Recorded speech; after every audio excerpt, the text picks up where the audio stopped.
Caretakers of History presents Saving the Historic Ridgedale House.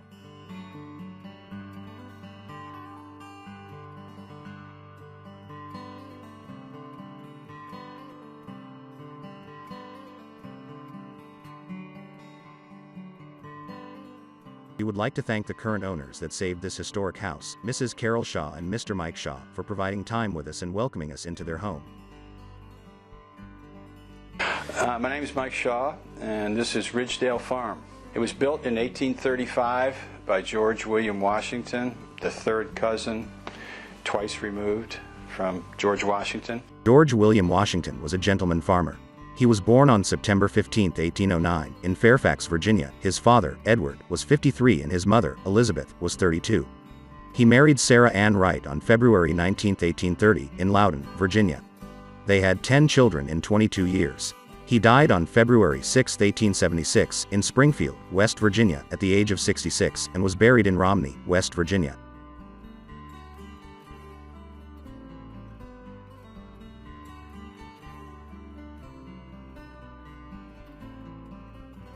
George Washington, the first United States President, was born February 11, 1731, and died December 14, 1799. He was 68 years old.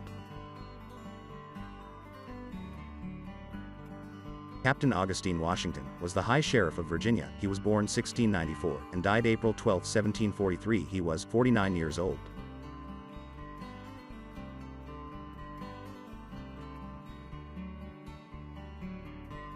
Captain Lawrence Washington was the Sheriff of Virginia. He was born September 20, 1659, and died February 1, 1697. He was 37 years old.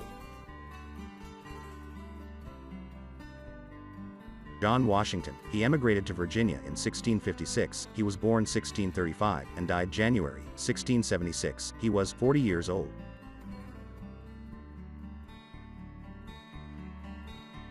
Reverend Lawrence Washington. He was born in November 7, 1602 in Sulgrave Manor, Northampton, rector of Little Braxted in Essex, England. He died in England, January 1653. He was 51 years old.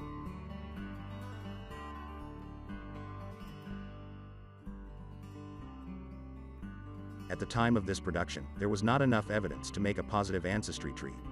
We have put together the best information found in family trees, and historical facts are used at this point to construct the rest of the ancestry tree. John Washington was born 1668 and died 1698. He was 30 years old. John Washington was born September 26, 1707, and died December 7, 1780. He was 73 years old.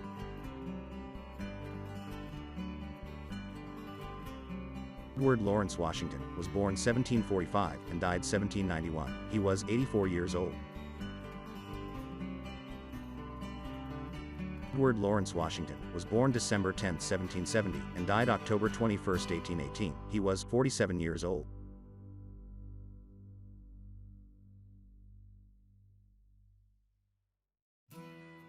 George married Sally Wright, W-R-I-G-H-T.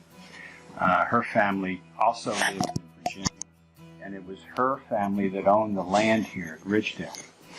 In fact, I think at one time I was told, and I did some research, that the farm was 3,000 acres. Right now we have about 320 left. They would sell, you know how farmers are, they're land rich and cash poor, and there were orchards here, and they had to sell various plots of land to survive. So George and Sally had a family. They had 9 children, and I think they actually had 10, but one died in childbirth. George William Washington's immediate family. As stated earlier, George William Washington was a gentleman farmer who built the 19th century Greek Revival plantation house and farm, named Ridgedale, on a plateau, overlooking the South Branch Potomac River, north of Romney, West Virginia, in 1835. George was born September 15, 1809, and died February 6, 1876, at the age of 66. Sarah Ann Sally Wright was born on April 23, 1811, in Leesburg, Virginia. She died on December 1, 1886, in Hampshire, West Virginia, having lived a long life of 75 years. Sarah and George were married on February 19, 1830, in Loudoun, Virginia. They had 10 children in the span of 22 years. The first child of George and Sarah Washington was Edward Carter Washington. He was born on November 9, 1834 and died June 2, 1901. He was 66 years old. He served during the Civil War as a private in the Confederate Army.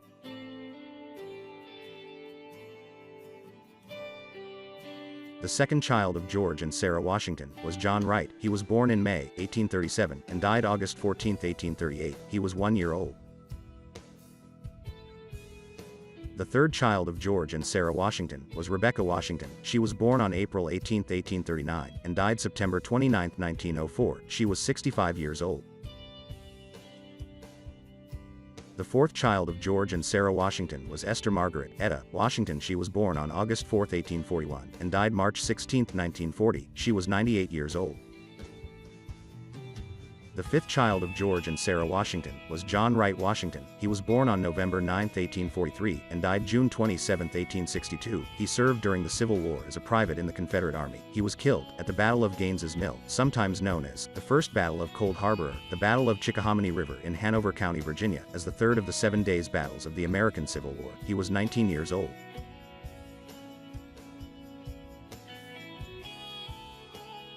The sixth child of George and Sarah Washington was Elizabeth M. Betty Washington. She was born in 1845 and died March 16, 1921. She was 76 years old.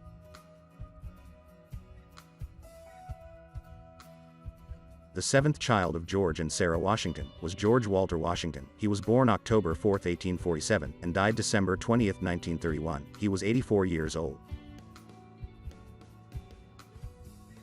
The eighth child of George and Sarah Washington was Sally Gertrude Washington. She was born in 1849 and died in 1851. She was 2 years old. The ninth child of George and Sarah Washington was Robert Mortimer Washington. He was born October 15, 1852, and died September 22, 1930. He was 77 years old.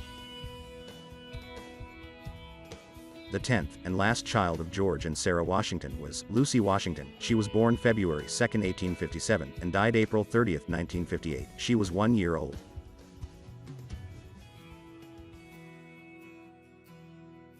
The history of the land where Ridgedale is located. Long before George William Washington built on the land, West Virginia's first inhabitants were the Paleo Indians. They inhabited West Virginia during 10,000 BC, or what we call the Stone Age. Later, the Susquehannock, Cherokee, Shawnee, Delaware, Saponi, Wyandot, Cayuga, and Mingo migrated, hunted, and traded in West Virginia. In 1649, King Charles II of England granted 7 Englishmen all the land in Virginia between the Rappahannock and Potomac rivers. One of the 7 grantees was John Culpeper, 1st Baron Culpeper of Thorsway.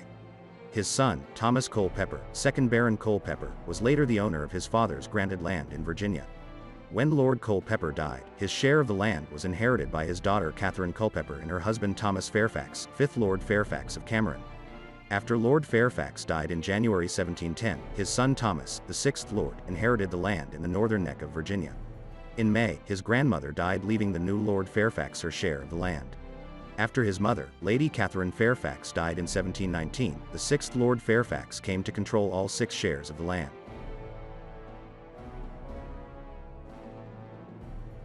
On August 10, 1749, Lord Thomas Fairfax granted Peter Peters 214 acres, tract number 32, where Ridgedale is today. Peter Peters built his plantation here. He would have 3 daughters, Mary, Hannah, and Susanna. Richard Williams would marry Peter Peters' daughter, Susanna Peters, and they started living on the Peters plantation. Richard and Susanna had a daughter in 1754.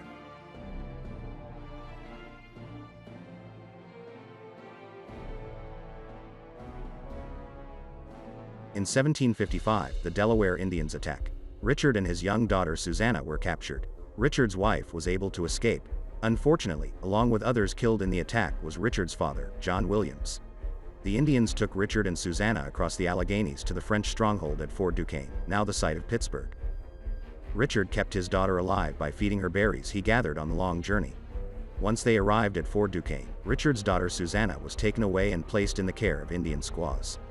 The Indians set out for French Fort Detroit, many hundreds of miles to the west, taking Richard with them. After a long time at the fort, Richard had a chance to escape.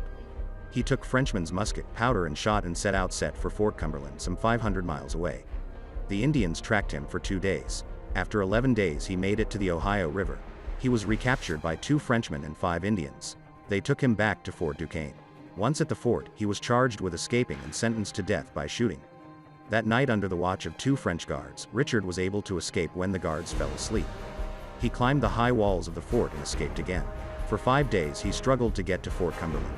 An Indian saw him, let out a whoop to alert his fellow warriors, and Richard was quickly captured again and taken back to their camp.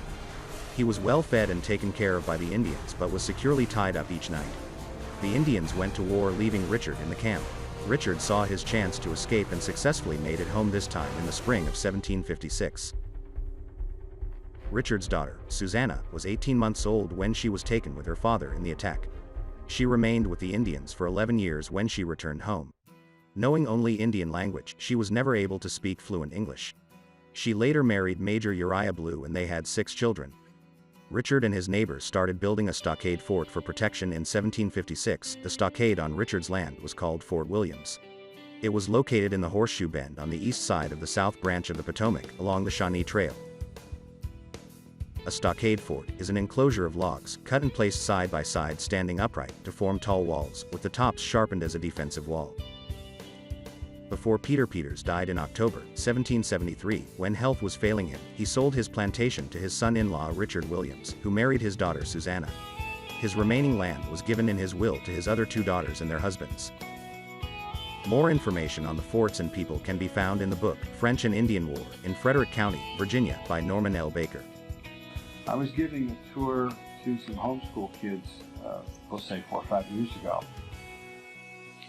and one of the parents, just as an aside, mentioned that their father had done some metal detecting on the property here before we owned it, like in the 90s, and found some artifacts from Fort Williams, which we knew about. It was a French and Indian fort that was built in the mid-1750s, we'll say 1754, 1755, and that he had these artifacts, and would we like to talk to him and have him come over and explain where the fort was, because we really didn't even know where the fort was. We had heard rumors where it was. And then plus the artifacts that he found, metal detecting, definitely interested in that. So I gave him a call, and he came over about a week later, real nice gentleman, and he had these artifacts from the fort. There was a brooch, silver-lined brooch. There were coins dated from there was a Spanish coin from 1774. There were large cents from 1780, and pottery and ceramics. So we contacted an archaeologist that had done the excavation at Fort Edwards in Cape and Bridge, and at the time he lived in Kentucky. He was at the University of Kentucky doing work there, but it just so happened that on one of the weekends that we gave our annual railroad tour, he would be in D.C., and we invited him to come up, and he said sure, he'd be glad to do a little excavation work for us to see where it was.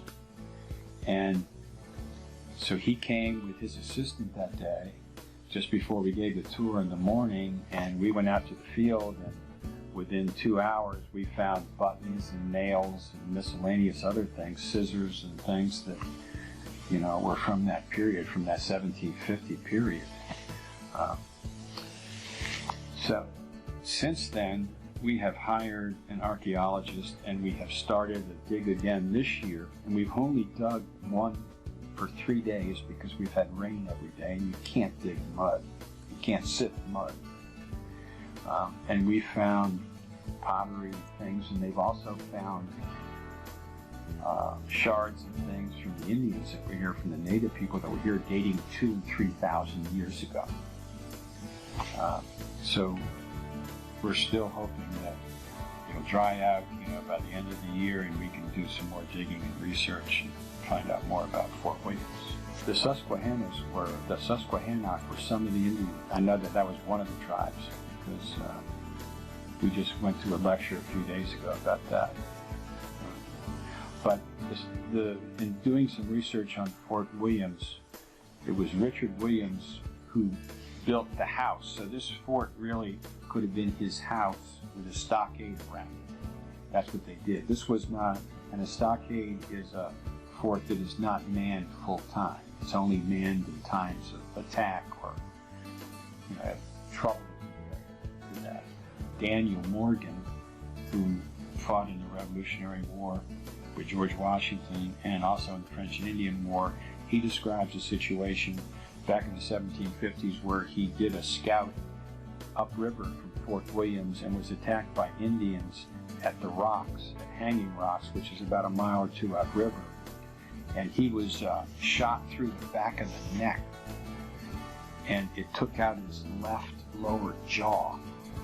But he had a good mare, so he described, I'm trying to describe the way he described it, so he grabbed his mare around the withers, and the mare brought him back to Fort Williams, where he spent 6 months recovering.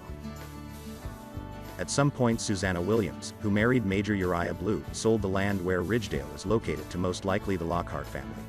Susanna Williams and Major Uriah Blue moved to another location called the Lower Rocks. The Lower Rocks location is known as Blue's Beach today, where they lived until their deaths of Uriah Blue in 1814 and Susanna in 1815. In 1817, Sarah A. Wright, her brother and sister, were given 700 acres by their grandfather, Major Robert Lockhart. George William Washington married Sarah A. Wright on February 19, 1830. The 700 acres of land became the property of George and Sarah after their marriage, known as Ridgedale. George and Sarah built a small cabin and moved to the land in 1830. The main house was constructed during this time and finished in 1835. Ridgedale during the Civil War. Two of the sons fought in the Civil War on the side of the South. This was Virginia at the time. And Edward Washington is their oldest son up here. He fought in the war. And their second son, I think, I'm not sure what his first name is, but he was killed in the Civil War. So they had 9 children, and looking at the slave census from 1850 and 1860, in 1850 they had 20 slaves here, and in 1860 they had 30 slaves. And the slave cabin no longer stands, but it just stood just behind the house here. And they didn't have tobacco here, but they had wheat, they had flax.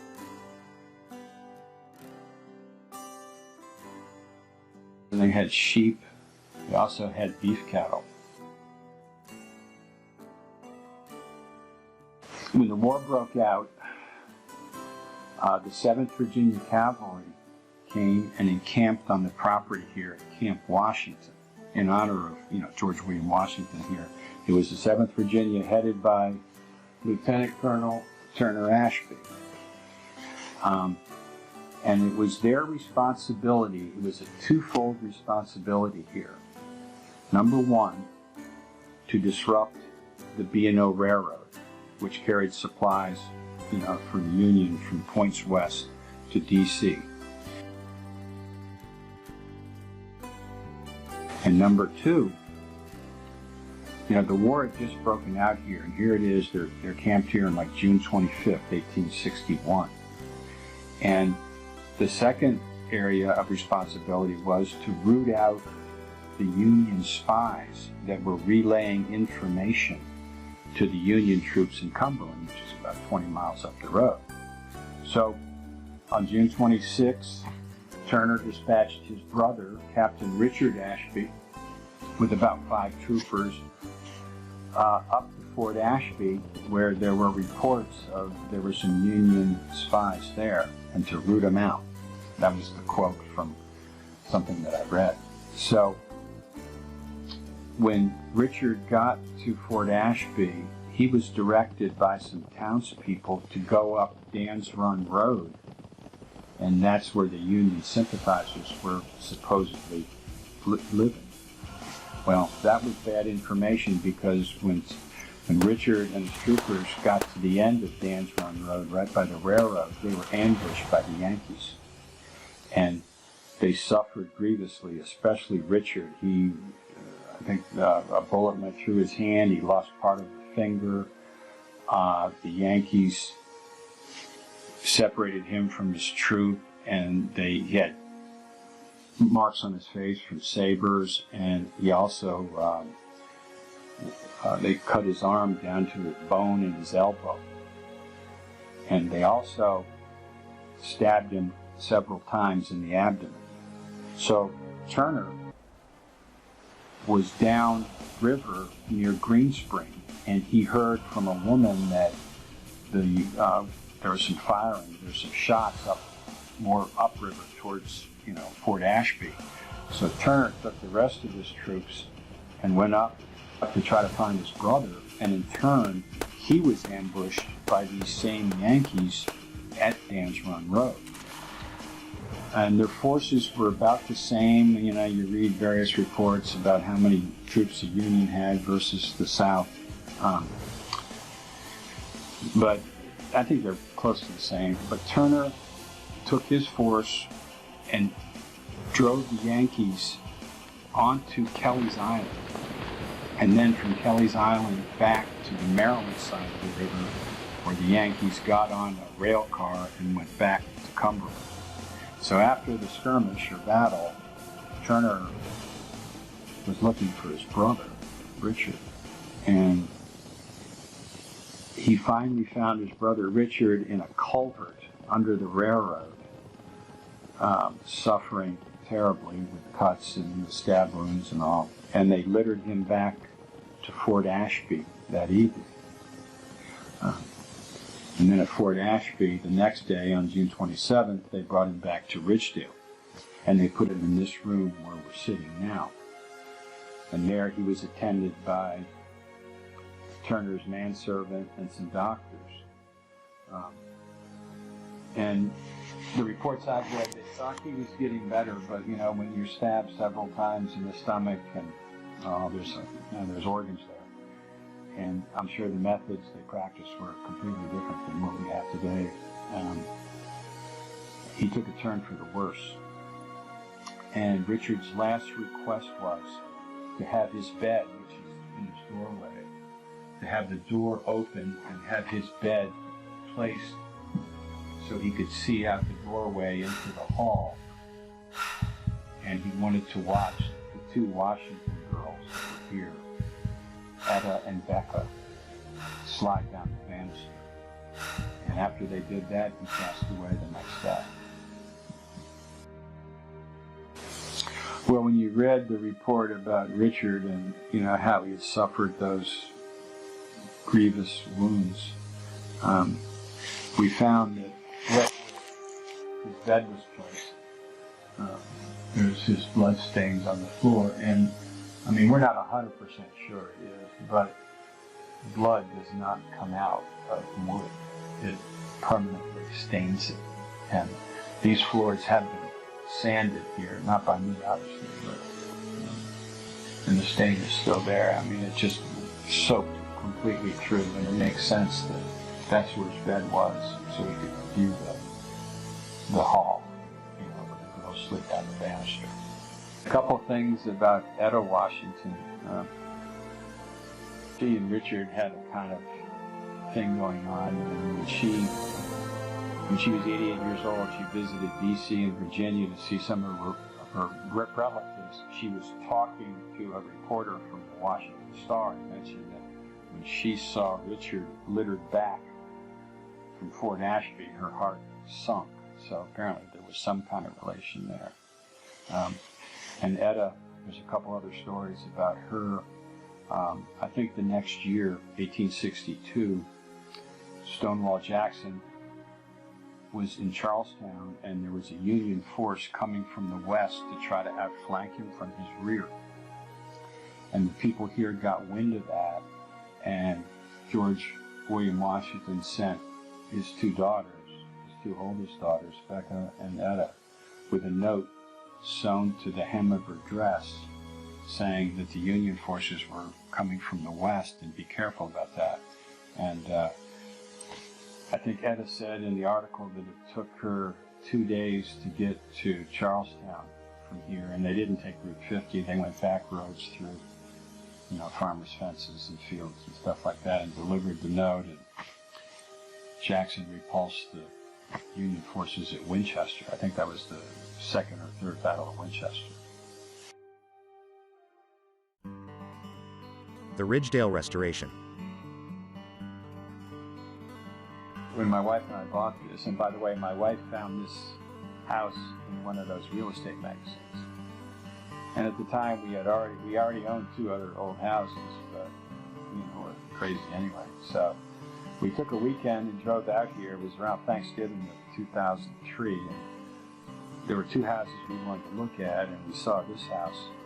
And even though it was raining that day, and we opened the front door, and water was coming all the way in from the 3rd floor to the 1st floor, that didn't deter us from purchasing the house, because we knew the history and we just really loved the way the house looked. I've never done a restoration this big and this involved, and I was retired at the time, so I just retired, so I had time to do it. And the question is, would we run out of money before we finished it? We're still here. We had numerous contractors help us plaster. Luckily, I knew a guy just retired, and he knew how to wire a house and plumb a house.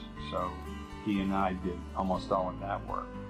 The plaster work I didn't do, but I found a great plaster in Winchester, and they were here for several months plastering, because all the ceilings had to be replaced because there was water damage everywhere. When we would come here, the first thing we did was we put tarps over the roof, because we had so much water coming in here that it killed us to even look at it. So we had troughs set up on the 3rd floor to collect the water. We didn't want any more damage to be done to the flooring. It's the original flooring. That's irreplaceable. So first thing we did was we protected the envelope, meaning the roof. And when the way we started the project, we had to take all the chimneys down. We had 5 chimneys with 13 fireplaces, so it was pretty expensive.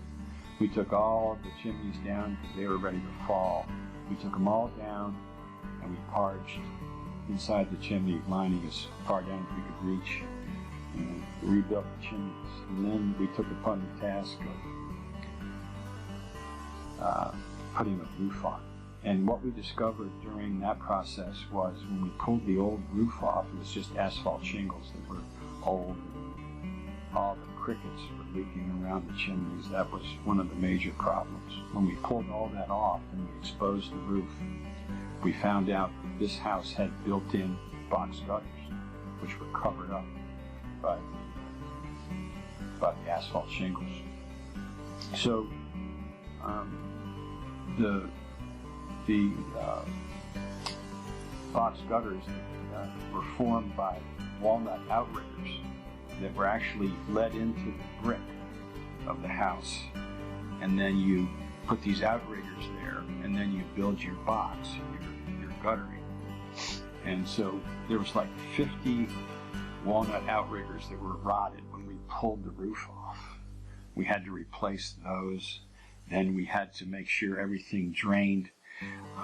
There were 2 downspouts on the roof, one in the back and one on the side, and they both drained into 3,000-gallon cisterns on either side of the house, and that's how they got some of the water from rain. Plus, there's springs up on the side of the mountain here, and there's a huge concrete cistern up there, and from what I've read, that cistern had the head to feed the 2nd floor of this house with water from the cistern, which are springs that flow all year round.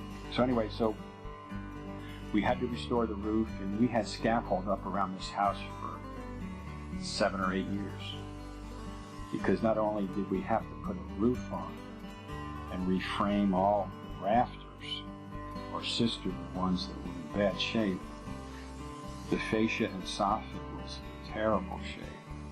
So we had to replace all that, and we replaced it all with Spanish cedar, which will last a very long time. And we primed all the sides, painted both sides. We had 3 coats of paint on everything, and then we put screening around the fascia and soffit so it could breathe and it wouldn't rot.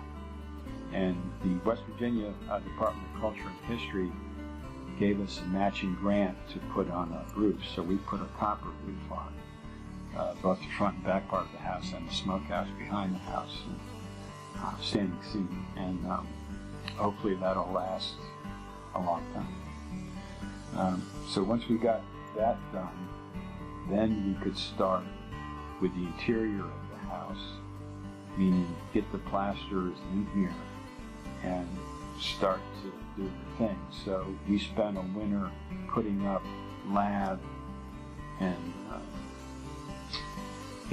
getting lath up and strips ready for the plasters to come in and do their thing. And that took it took 9 or 10 months just to do the 3rd floor and the 2nd floor. So once we got that done, we started to work on the infrastructure as far as we put in radiant heat in the floors because all the ceilings were exposed, and it was a great time to do that. We also put in air conditioning systems, Unico, which is designed for homes like this where you really don't have room to put in chases and big ductwork. This is very small ductwork. So luckily, like I said, I had a fella and he and I could do the work. And that took us a considerable amount of time to do that. And then also, all the windows, you have 75 windows here, and they all needed restoration. All the glazing had all dried up, and most of the windows were all painted shut. So we spent several months just pulling the windows off, reglazing, fixing them, and we tried, I think we restored almost all the original windows the way they were. We didn't lose any sashes, thank goodness. And then the fireplaces were a different situation. They had plastered over all these fireplaces, and we had to go into the plaster and take that off, and then expose all the brick and repoint all the brick. And when you when you open up a fireplace that's been closed off for that long, there's like 5 feet of soot in these chimneys because there were no caps on the chimneys. So dead birds, and dirt, and dust. It was a mess. But we restored that, and the Brinkers, the second owners, had put concrete hearths down, taken all the bricks out, and put concrete down. So we broke out all the concrete and put the sand back in the original brick hearths that we restored in there. And plaster the inside of the firebox. Most people don't realize that when you restore chimneys, you don't leave the brick exposed because the brick will crack. So they would replaster or reparch all their fireplaces every year or two as needed. And they would get dirty, but it wouldn't crack the brick, and the firebox would still have integrity. So that was some of the things. And then the flooring. The flooring is, it's the original tongue and groove flooring. It's table mountain pine and pitch pine. And it was all the original flooring, and even on the 3rd floor where there's most of the water damage, once we covered up the roof and maintained the integrity inside, the cupping upstairs went back to a pretty much normal situation. And I called Mount Vernon, I called Monticello, and I said, what should I do about these floors? And they said, nothing. Don't touch their floors. Like George Washington, when he built Mount Vernon, he didn't put any sealer. He would just put sand on his floor to keep it clean. He just left it the way it was. I said, oh, good. I didn't really want to sand these floors anyway. Because when you sand floors, you ruin the integrity of it. You take the patina off, and you take wood off. So the flooring is pretty much the way it was. So we got the third floor buttoned up. There were birds living in there and snakes and whatever. And then, let's see, we started in 2004 and we didn't actually sleep in the house until 2010. Even then it was maybe a half to two-thirds done. We still had a problem in the basement though. The basement had a dirt floor, parts of it were concrete, and the center halls were dirt, and there was a lot of moisture down there and standing water. So we had to deal with that problem because you don't want a moldy basement. That's the last thing you want because mold can spread and ruin the house quickly. So we dug up around the outside, and our house is such that all the interior walls are brick, and the outside walls, and they're all 3 brick thick. And believe it or not, the footer for this house was just hard-packed clay dug down. It was just a hard-packed clay foundation, and we didn't disturb that at all. And all the brick in our house, it hasn't moved at all. All the brick are straight and level. So we dug down around the outside, we parged the walls, we put in French drain all the way around with gravel, so all the water would go out the back. And we got that all buttoned up. And then we went inside. And so we're faced with the situation of, what do we do about all this mud? So luckily I had some good guys working for us.